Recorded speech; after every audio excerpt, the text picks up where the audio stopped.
the last video we kind of finished up saving out our black and white files. We did an AI file and an EPS file, and you do a file save as to do those. But if you want to do, you could do an export as to get like a PNG or a JPEG out of Illustrator.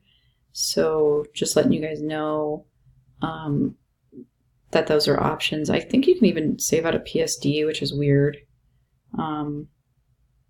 I've never actually done that. But anyway, yeah, PNG and JPEG are probably the main ones that you'll use to export anyway. And those will be lower quality, but you can still do a high resolution JPEG. It's just not going to be as much information in that file as an AI file or an EPS file. So if we cancel out of that, I just wanted to show you that. So let's see. So now we're going to start working with color. Maybe I'll just kind of start condensing some of these. I don't think I need that open right now. I don't think I really need this open anymore. So let's look over here. We have, this is our color panel. It looks like a little palette, I guess. Color guide is a good one to have open. Well, actually, no, not color guide. Here's swatches. So we already have a couple windows open. One I really like is color themes. And if you go into window, you can go into color themes. That's kind of a nice place to go. You can actually create your own by like clicking around and like, you can make it a wheel, you can make it a slider. You know, you can change them around, I guess, but I've never actually really done a whole lot with that. I think maybe once you make them, you can save them into your My Themes, but I don't always do that. And this is just like by most popular, but you could do like all themes. I don't know how many they have in here, but if you go into the Explore area of Adobe Color Themes, you can find different color schemes in here. This one's kind of nice. If you want to add them to your swatches, you could do like a click on these three dots here and add to swatches, and that'll actually bring it in as a color group in your swatches panel, which is kind of nice. This one's kind of nice and bright, but anyway, I just kind of wanted to show you these. I'm not quite sure how many they have in here.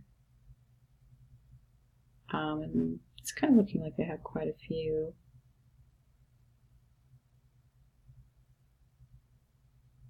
Yeah, I can still keep scrolling here, and it's not. I think maybe now it just keeps loading. So there's like a ton in here. If you actually go to the all themes, you know, you can go to most used and look around too. But anyway, I just wanted to show you color themes. And then the swatches panel is another place. Obviously, you can just do a custom color too. Like if you click a shape and double click on the fill color, you can use the slider here and move it around to whatever color you might want, and then like, you know, actually pick it out of the, you know, make it more pale here, make it more pale and or darker and more gray, make it all the way black here, like make it the brightest it can be by bringing it up to this corner, and you can just continue to slide through here. Oh, Joel's phone is ringing. So as you can see, when I click on this, it gets both of these shapes, but if I want to click them separately, like this tool, the direct selection tool, is good for like doing like really more custom selections. So this tool might actually end up really coming in handy for you. So like what I said, I want to do CMYK for this. I'm not quite sure which elements are going to be C or what's going to be Y or what's going to be K, but I guess I can just kind of start. I'm having a little bit of difficulty here with this. Oh, probably because I left the K in as 100%. We want the C to be 100% and everything else to be zeroed out. So there's our cyan. Let's just put the magenta in next. I'm not sure if this is exactly how I'm wanting to do it, but 100% magenta. And then, well, actually, I wonder, since CMYK, so the black could be probably this font. I guess I don't really have very many things to change. I could potentially make this the magenta or the cyan.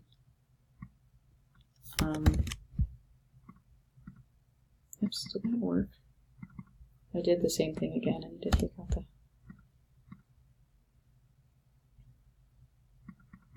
Well, maybe... Yeah, magenta. Maybe I don't want it to be blue. I might want it to be magenta. And then maybe this will be... This one could be the yellow. I need to use my direct selection tool to grab these. Yeah, maybe I'll try making this one yellow. Just see what it looks like. I don't know. It's really not looking as good as I thought it would. And the yellow is like such a light color that it's problematic. I mean, that's technically CMYK, like all of the colors together.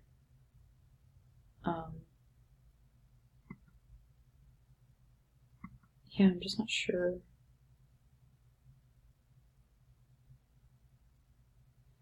What to do about that. I mean, I could let my idea go, I guess, but that was kind of what I was going to go with. I don't know if I should try to like add in another shape here for the color logo. I don't know if that's a good idea, actually, but I mean, if I made this one white, yellow,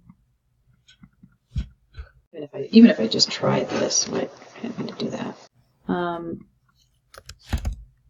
computer's listening to me. So if I must have not done that right. No. Sometimes it might happen where you like click on a shape and you think you changed the color, but it still looks gray. And you might have to go open up your window color and then actually click on this and make it CMYK color and then try again.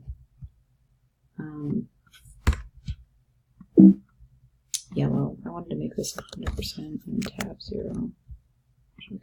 Okay, that worked. Oh, man, this just did not work out the way I thought it would. Oh, my computer's beeping at me too. Okay.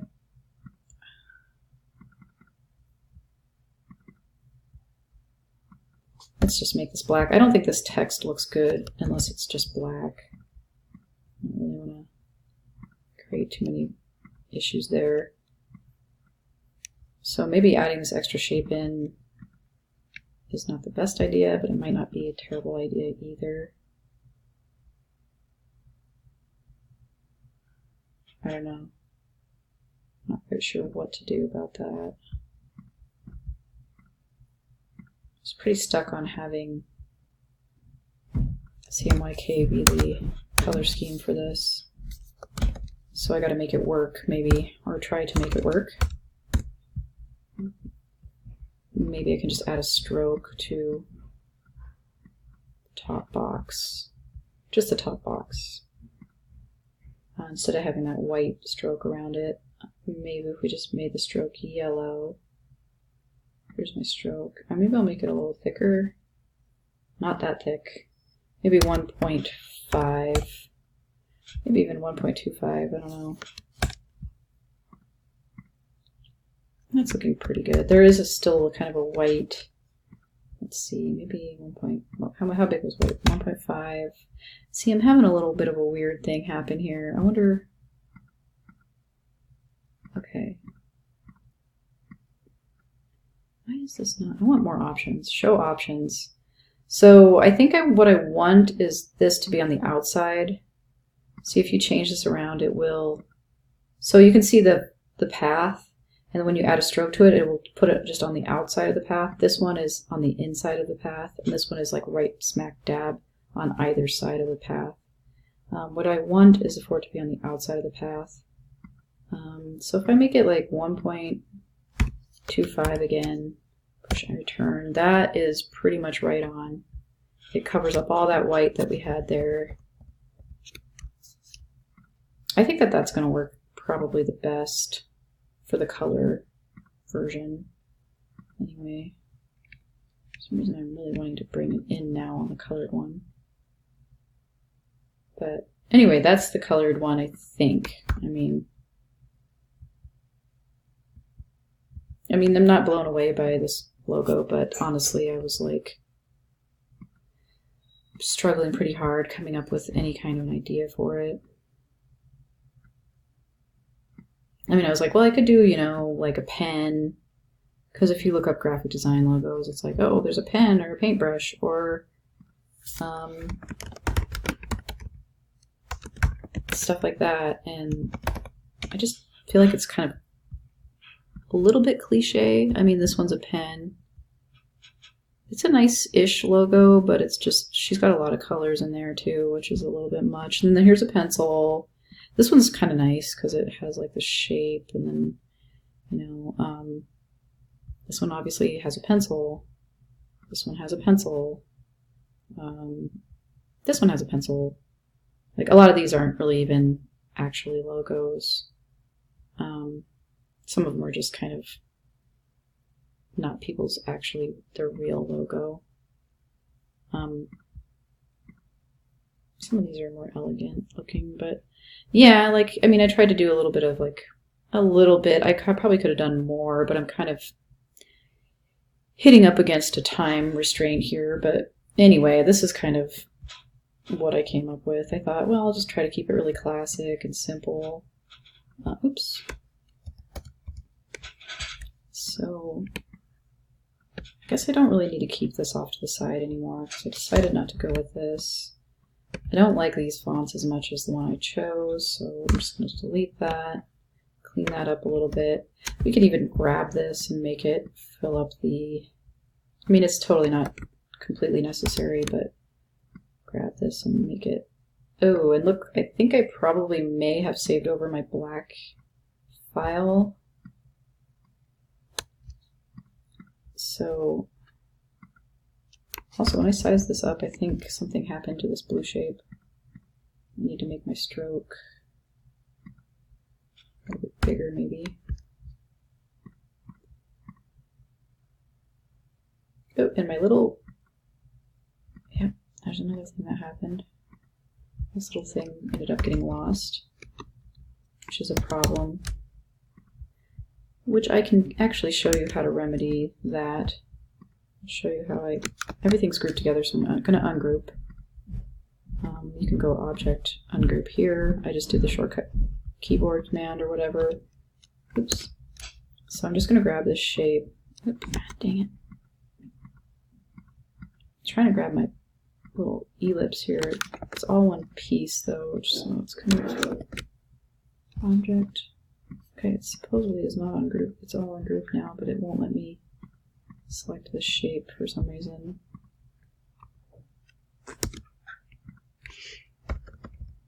Okay, I'm going to zoom in. I don't know why it's doing that to me.